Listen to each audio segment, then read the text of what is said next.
votre horoscope de l'été, j'espère que vous allez bien.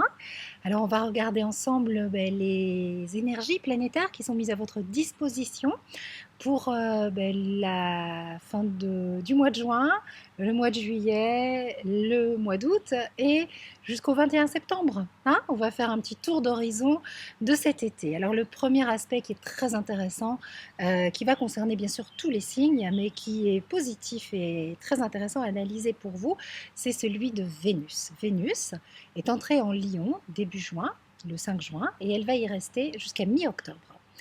Et donc, ce transit de Vénus va vous apporter de belles capacités de reconnexion à votre âme.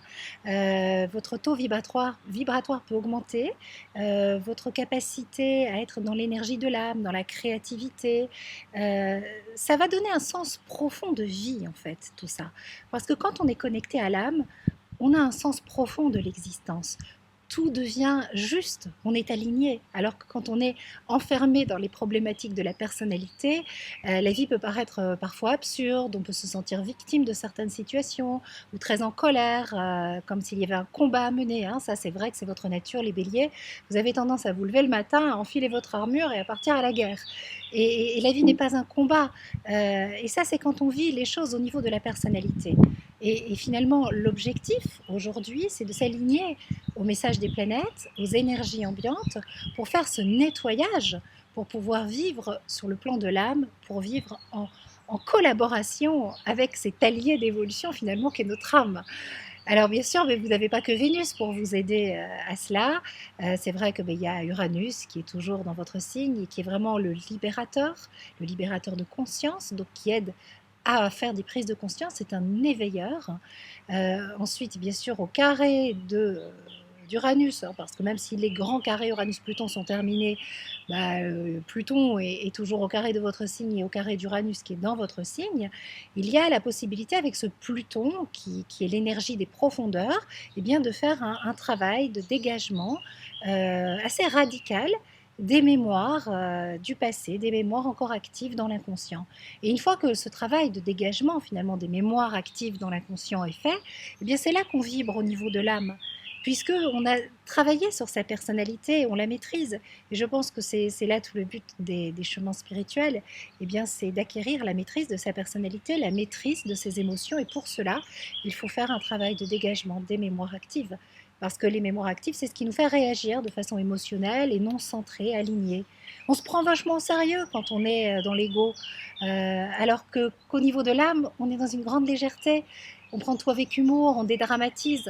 Et c'est justement ce que les planètes vous proposent. Jupiter qui symbolise la joie, Vénus qui accompagne et qui est dans cette énergie finalement enthousiasmante, positive. C'est l'énergie de l'amour divin, c'est la force de l'amour divin qui est positive pour vous, puisque Vénus est en Lion, donc elle sera au trigone de votre Soleil. On a quoi d'autre comme énergie?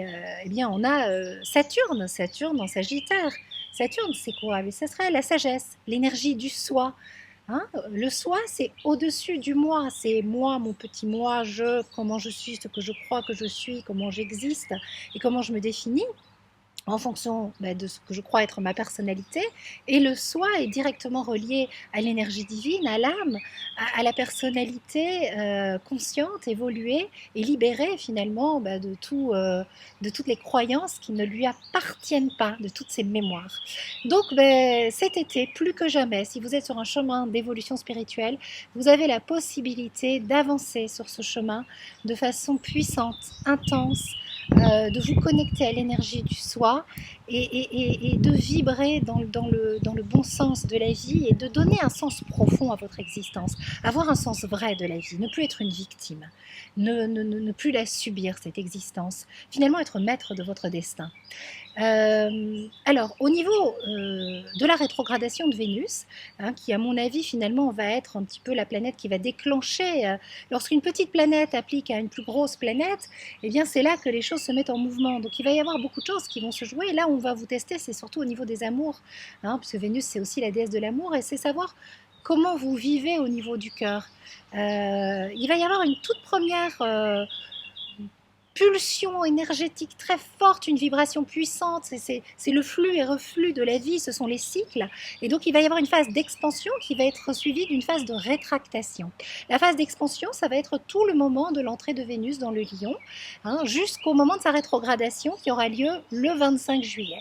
Et ensuite, Vénus va rétrograder tout le long du mois d'août pour redevenir direct en septembre et reformer après, en septembre, une conjonction avec Jupiter qui, lui, aura quitté le signe du Lion et sera en Vierge. Et donc, finalement, c'est là que vous allez récolter ce que vous aurez semé. Donc, il peut y avoir, si vous êtes célibataire, de belles possibilités de vivre l'amour, en tout cas d'ouvrir votre cœur. Si vous êtes en couple aussi, beaucoup d'améliorations, de discussions, bien sûr, pratiquer l'ouverture de cœur. Certes, parce que l'été, c'est une période favorable à l'amour, ça va augmenter cette vibration d'amour, mais vraiment, cette rétrogradation de Vénus, elle vient beaucoup nous parler du couple, de la relation de couple et de notre façon d'aimer. Donc si vous aimez encore au niveau de la personnalité en attendant de l'autre, qu'il vous remplisse, qu'il fasse votre valeur, qu'il vous rassure, qu'il réponde finalement aux demandes de votre ego, vous êtes dans les désirs et vous n'êtes pas dans l'amour. Il ne faut pas confondre l'amour et le désir. Et très clairement, je pense que toute la période de la rétrogradation de Vénus va vous tester à ce niveau-là. Donc, où en êtes-vous de votre façon de vivre l'amour? Si vous vivez l'amour dans cet état finalement de connexion avec l'âme, là vous êtes dans l'amour véritable. C'est un amour désintéressé qui sait bien sûr se faire respecter. C'est toute l'énergie du soi que l'on met en commun avec l'énergie du soi de l'autre.